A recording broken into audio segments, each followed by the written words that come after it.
Hello नमस्कार साथियों, स्वागत है आपका एमएस स्टडी पॉइंट में। दोस्तों, हम भारतीय इतिहास पढ़ रहे हैं और भारतीय इतिहास पर हम जो क्रमानुसार एक एक टॉपिक है उन पर गहनता से अध्ययन कर रहे हैं। आज की जो क्लास है इसमें हम एक नया टॉपिक शुरू करने जा रहे हैं, वो है गुप्त वंश। यानी गुप्त वंश काफी इंपॉर्टेंट है, चर्चा हो रही है गुप्त वंश की। और एक चीज हमें ध्यान रखनी है, गुप्त वंश को भारतीय इतिहास का श्रवण काल यानी the classic age of Indian history कहा जाता है, तो वो वैसे भी इंपॉर्टेंट हो जाता है। देखो, जहां तक गुप्त वंश की बात है तो गुप्त वंश को समझने के लिए हमें गुप्त वंश के जो शासक थे तत्कालीन, उनके अभिलेख और शिलालेखों का सहारा लेना पड़ता है। यानी गुप्त शासकों की जो वंशावली है, वंशावली को समझने के लिए हमें शिलालेखों व अभिलेखों का सहारा लेना पड़ेगा।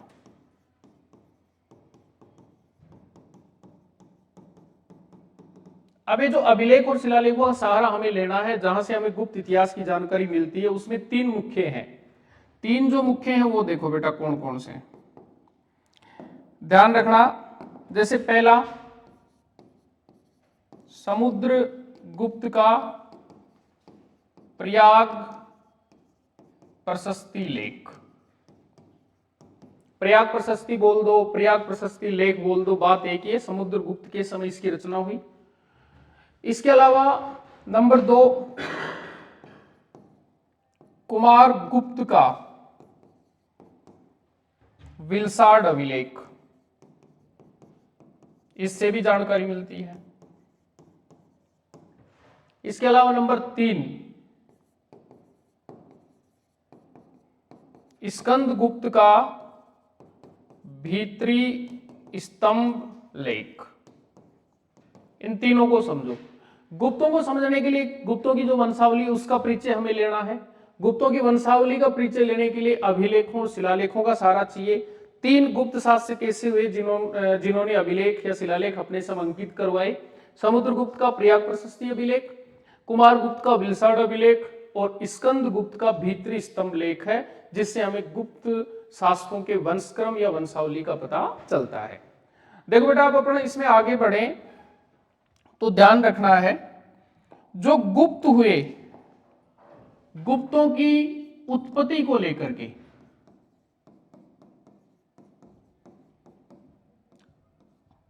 अलग अलग विद्वानों ने अलग अलग मत दिए हैं।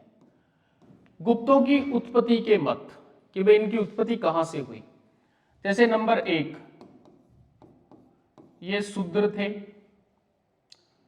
नंबर 2, ये वैश्य थे। नंबर 3, ये क्षत्रिय थे। और नंबर 4, ये ब्राह्मण थे। 4 मत हो गए, ब्राह्मण, क्षत्रिय, वैश्य और शूद्र। ठीक है बेटा। अब सबसे पहले भाई शूद्र कहने वाला कौन था? तो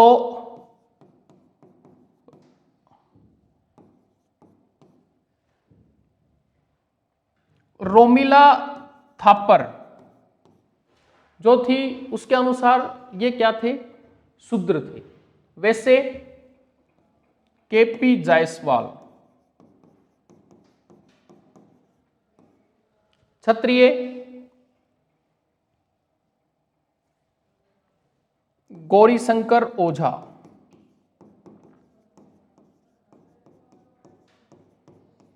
और ब्राह्मण हेमचंद्र राय चौधरी।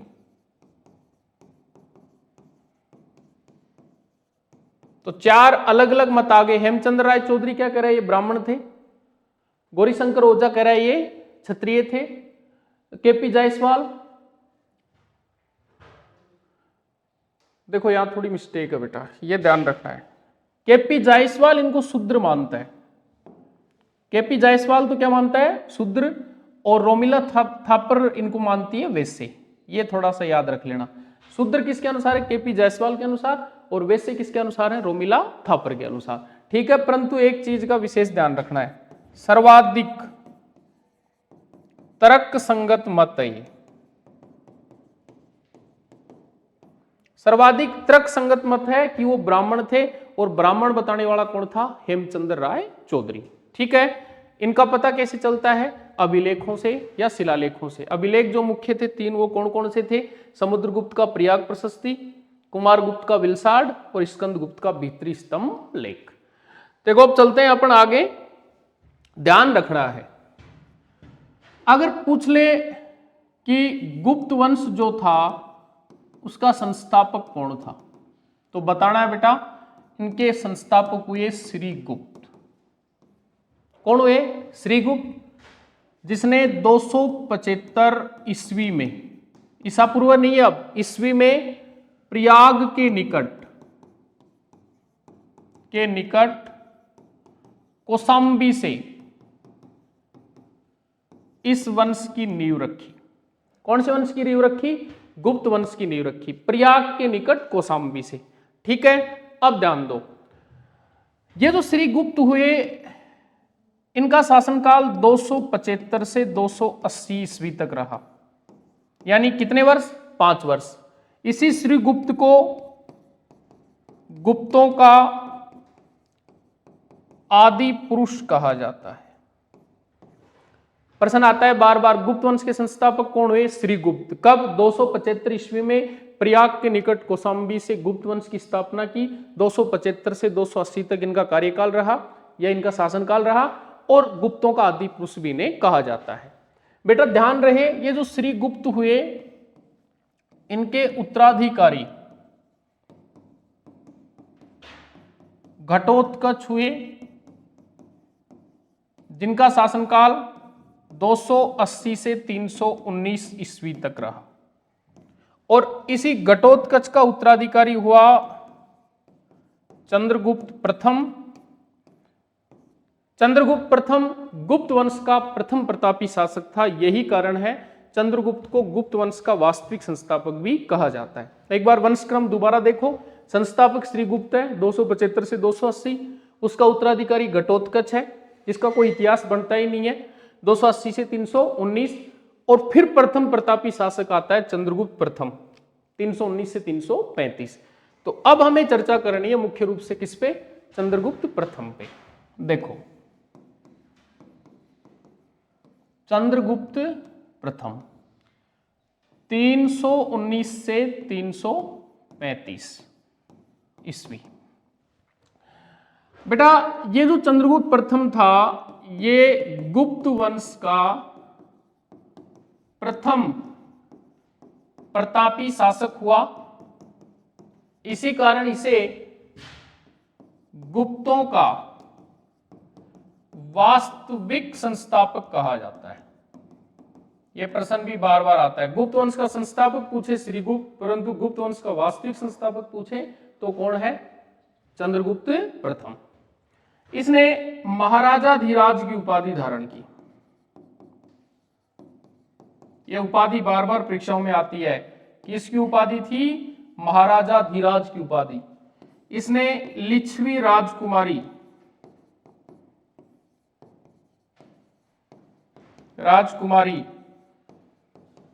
कुमार देवी से विवाह किया। लिच्छवी राजकुमारी कुमार देवी से विवाह किया। किसने किया? चंद्रगुप्त प्रथम ने। ठीक है बेटा, इसने गुप्त वंश में सबसे पहले रजत अथवा चांदी के सिक्के जारी किए। रजत या चांदी के सिक्के गुप्त वंश में सबसे पहले किसने चलाए? चंद्रगुप्त प्रथम ने। इसने राजगद्दी पर बैठते समय 319 ईस्वी में एक संवत चलाया जिसे गुप्त संवत के नाम से जाना जाता है। यह बड़ा इंपॉर्टेंट है। गुप्त संवत का प्रचलन किसने किया था बेटा? 319 ईस्वी में चंद्रगुप्त प्रथम ने किया था राजगद्दी पर बैठते समय, और 319 में वो राजगद्दी पे बैठा था। कई बार प्रश्न आता है कि शक संवत के बारे में बताओ, तो बताना शक संवत का प्रचलन 78 ईस्वी में हुआ, और इसका प्रचलन करने वाले कौन थे? कनिष्क। तो शक संवत 78 ईस्वी में चलाया किसने? कनिष्क ने। गुप्त संवत का प्रचलन 319 ईस्वी में किसने? चंद्रगुप्त प्रथम ने। चंद्रगुप्त प्रथम जो गुप्त वंश का वास्तविक संस्थापक था, इसने महाराजा धीराज की उपाधि धारण की थी और लिच्छवी राजकुमारी कुमार देवी से विवाह किया था। गुप्तों में सबसे पहले रजत या चांदी की मुद्राएं जारी की थी। 335 ईस्वी में चंद्रगुप्त प्रथम की मृत्यु के बाद उसका उत्तराधिकारी समुद्रगुप्त हुआ और समुद्रगुप्त के समय गुप्त साम्राज्य का सर्वाधिक विस्तार हुआ। समुद्रगुप्त को ही भारत का नेपोलियन कहा जाता है। तो समुद्रगुप्त के बारे में हम अगली क्लास में चर्चा करेंगे। धन्यवाद।